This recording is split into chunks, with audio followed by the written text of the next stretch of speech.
Bonjour à tous, je vous retrouve aujourd'hui pour la recette de la forêt noire. Selon les fiches techniques que vous pouvez retrouver ou les différentes recettes, certaines sont avec uniquement de la chantilly comme je vais le faire aujourd'hui parce que c'est ce que je préfère, mais vous pouvez très bien en retrouver avec de la mousse au chocolat à l'intérieur, c'est comme vous voulez. Pour la génoise chocolat, nous avons besoin de sucre, de farine, des œufs, de la maïzena et du cacao en poudre amère, non sucré. On va commencer par monter nos blancs avec notre sucre. En parallèle, je viens mélanger mes poudres, donc farine, cacao et maïzena.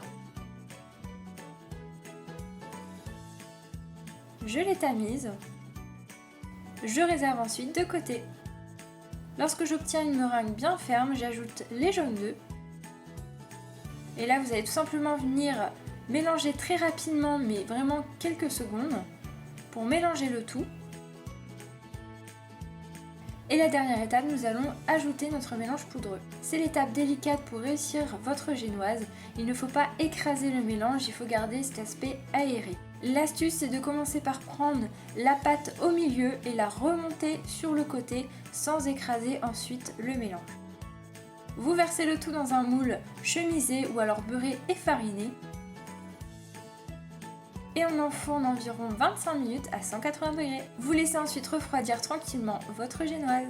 Ensuite, nous allons réaliser un sirop pour imbiber nos biscuits. Vous pouvez très bien utiliser également du kirsch, mais pour ma part, je n'en mets pas. On va tout simplement faire fondre notre sucre tout doucement et ensuite faire bouillir jusqu'à 100 degrés. Si vous voulez ajouter de l'alcool, cela se fait après l'ébullition. Nous allons venir monter en chantilly notre crème fraîche liquide. 30% de matière grasse minimum, sinon cela ne montera pas. Une fois la chantilly montée, vous ajoutez le sucre glace et remélangez un petit instant. Et voilà, votre chantilly est terminé. Nous avons notre génoise que vous allez découper en 3 parties, notre chantilly, nos copeaux de chocolat, notre sirop. Ensuite, vous prenez soit des griottes, soit des cerises, c'est comme vous le désirez. Pour le montage, c'est très simple. On commence par prendre un disque de biscuit génoise, vous l'imbibez. N'hésitez pas à l'imbiber pour que le gâteau ne soit pas trop sec. Et ensuite, je viens déposer une couche de chantilly au-dessus de ce disque. Essayez de faire des couches régulières, pour ça j'utilise une poche à douille et je viens ensuite délicatement étaler légèrement la chantilly.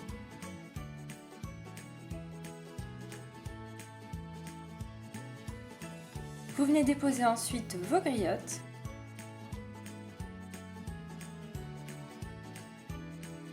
Vous pouvez si besoin redéposer un petit peu de chantilly au-dessus et relisser. Et on va venir déposer notre deuxième disque au-dessus. Et ensuite, c'est exactement les mêmes étapes. On imbibe notre biscuit, on dépose une couche de chantilly, nos griottes et le troisième biscuit.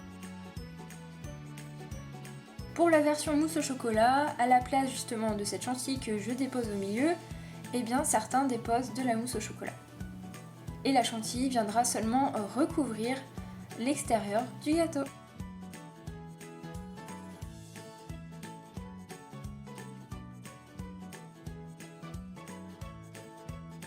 Pour finir, je viens masquer l'ensemble du gâteau, ce qui va me permettre de faire coller mes copeaux de chocolat.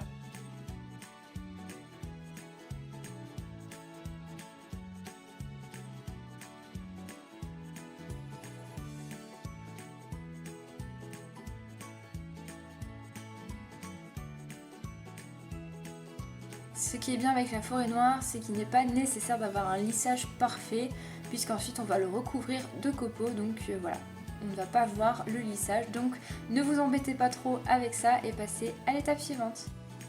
On va réserver tout de même 30 minutes au frais. À la sortie, vous venez déposer vos copeaux de chocolat.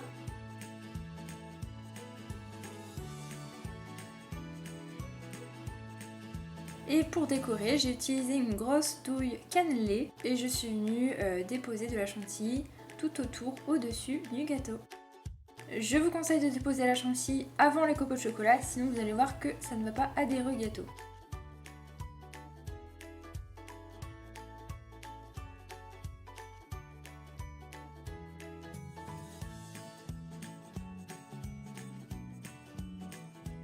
J'ajoute ensuite les copeaux de chocolat au centre. Et pour finir, je rajoute mes petites griottes au-dessus de la chantilly. Et voilà, le gâteau est terminé, j'espère vraiment que ça va vous plaire. C'est une recette qui est très simple. Vous avez vu, il y a une génoise, de la chantilly et c'est simplement le montage qui va faire ce rendu. Voilà, c'est un gâteau que j'aime beaucoup manger l'hiver et je pense que pour les fêtes c'est une alternative vraiment très simple pour un bon dessert. Comme d'habitude, n'hésitez pas à me rejoindre en vous abonnant à ma chaîne, à me rejoindre également sur les réseaux sociaux. Et je vous dis à très bientôt pour de nouvelles vidéos.